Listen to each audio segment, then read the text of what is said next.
que romper cadenas, hay que se levantar una iglesia llena del Espíritu Santo.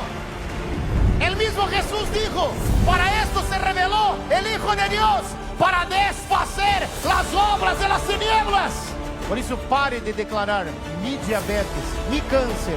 Pare de dar crédito. Jesus operou. Era diabética, Jesus já te sanou. Jesus já te sanou. Está escrito, Ele já levou toda a enfermidade.